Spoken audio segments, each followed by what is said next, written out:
Entonces vamos a hablar un poco de esta palabra clave que tenemos para este trimestre, que es legado. Legado. ¿Qué legado nosotros podemos dejar?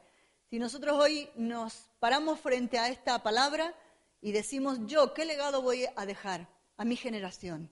¿Qué legado voy a dejar a los que vienen detrás de mí, a los que están conmigo, a mis compañeros de batalla, a los que están guerreando conmigo, a los que están a mi lado? ¿Tengo algo yo para dejarles a ellos? ¿Hay algo de mí, de Dios en mí para dar a los demás? ¿Qué tengo en mí? Entonces, el enfoque del legado de Jesús. Nosotros no tenemos otra cosa que dejar a las generaciones, que es lo que Jesús haya hecho en nosotros.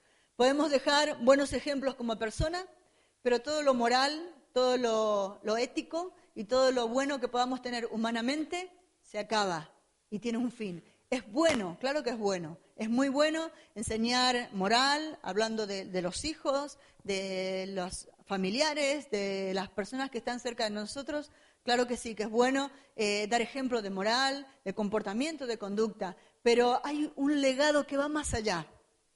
Y el legado que Cristo ha dejado en nosotros es un legado espiritual, que solo se obtiene espiritualmente. Entonces, el enfoque del legado de Jesús. ¿Cuál fue el enfoque de Jesús? ¿Cuál fue el legado de Jesús? Y era formar personas.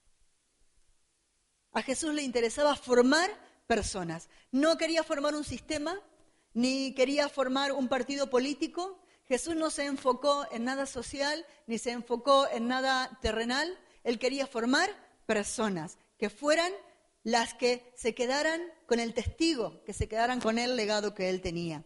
El ministerio de Jesús se centró en capacitar a 12 jóvenes adultos, a 12 hombres. Y en esos 12 él se centró, en esos 12 jóvenes adultos. ¿En cuánto tiempo? ¿En cuánto tiempo Jesús hizo este trabajo?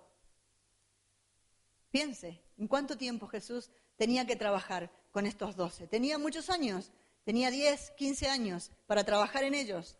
Tenía toda una vida. ¿Cuántos años? Muy bien, 3 años. Tenía solo 3 años para trabajar en ellos. Y tenía que entonces hacerlo y hacerlo bien. Tenía solamente 12 hombres y en esos 12 hombres él estaba depositando toda su confianza. Le estaba depositando toda su herencia y todo su legado y todo su encargo, tomando las palabras que cada uno de vosotros ha dicho, dando el encargo de llevar el evangelio a todas las naciones, dejando la herencia que él tenía para sus discípulos, dando aquello que él tenía para que revolucionaran el mundo.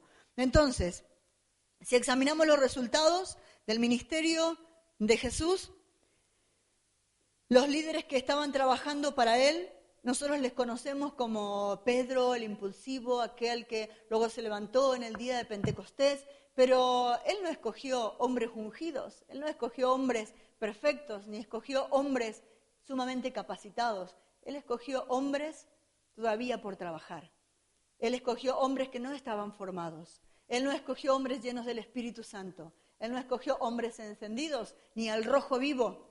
Él no escogió hombres que ya estuvieran preparados y dijo, bueno, este como está en condiciones, entonces va a ser uno de mis discípulos. No, todo lo contrario. Él escogió lo que estaba por allí. Él puso sus ojos sobre un Pedro, escogió a un Tomás, él escogió a un Lucas, a tantos de ellos que aún estaban totalmente vírgenes, sin formar.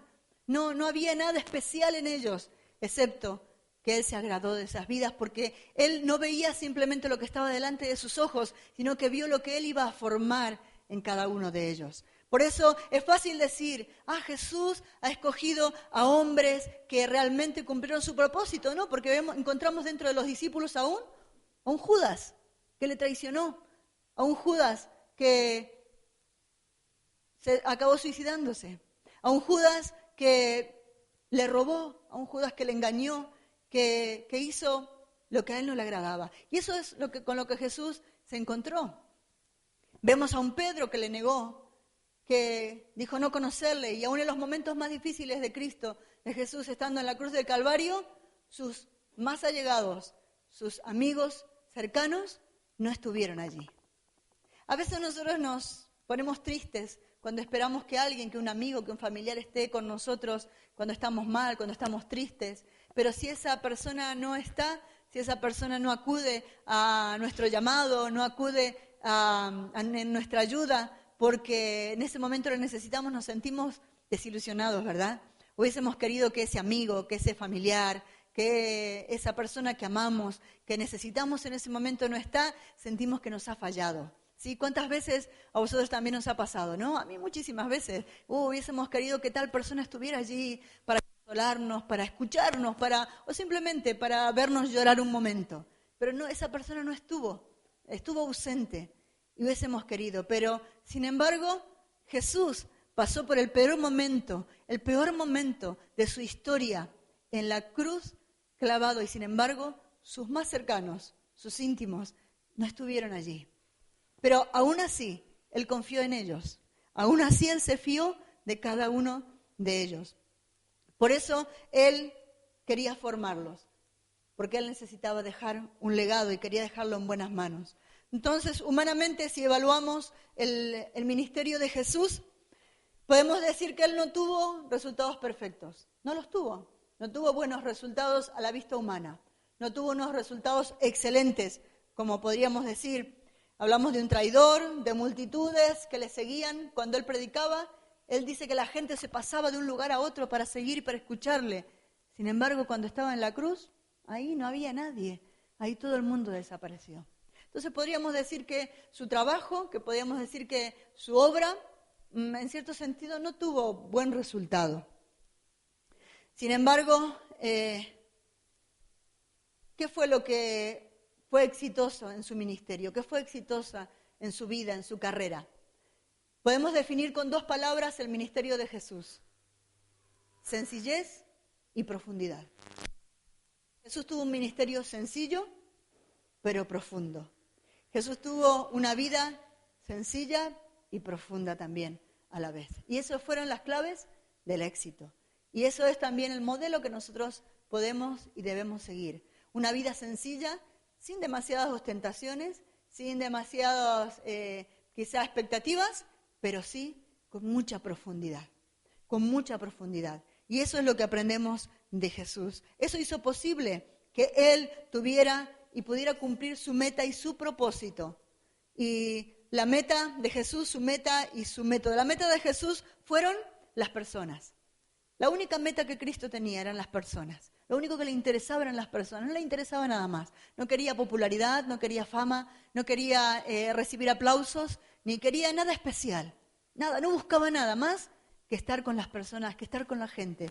Por eso Él se esforzaba en estar con ellos. Y prácticamente no dormía, sino que velaba por ellos. Y dice que su corazón se dolía cuando los veía solos como ovejas sin pastor, dispersas. Y Él se dolía. ¿Y cuál era su método? Su método era la cercanía con la gente. Esa era la forma en que Él les trabajaba, la forma en que Él formaba a sus discípulos, la cercanía. Y esto quizás es algo importante para los líderes o para aquellos que quieren ser en algún momento líderes, aquellos que anhelan tener gente a su cargo, y creo que ese debería ser el anhelo de todos, no estancarnos y en ser un creyente dominguero, un creyente, como se dice, calienta sillas, calienta banco, como antiguamente se decía que existían bancos en las iglesias, ahora tenemos en la mayoría sillas, no calienta sillas, sino un cristiano activo, y un cristiano activo es el que gana a otros cristianos.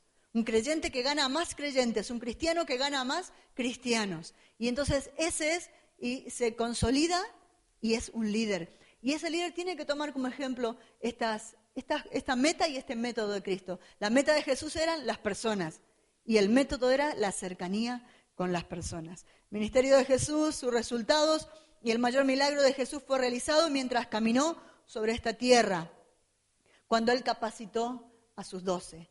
Vemos que nombrarme algún milagro de Jesús. ¿Qué milagro hizo Jesús? Uno de los milagros, cualquiera de ellos que encontramos en la Biblia. Muy bien, caminó sobre las aguas. ¿Qué más? La mujer del flujo de sangre. Multiplicó. Muy bien, la multiplicación. ¿Qué más? Muy bien. Paralíticos que caminaron. Ciegos que recobraron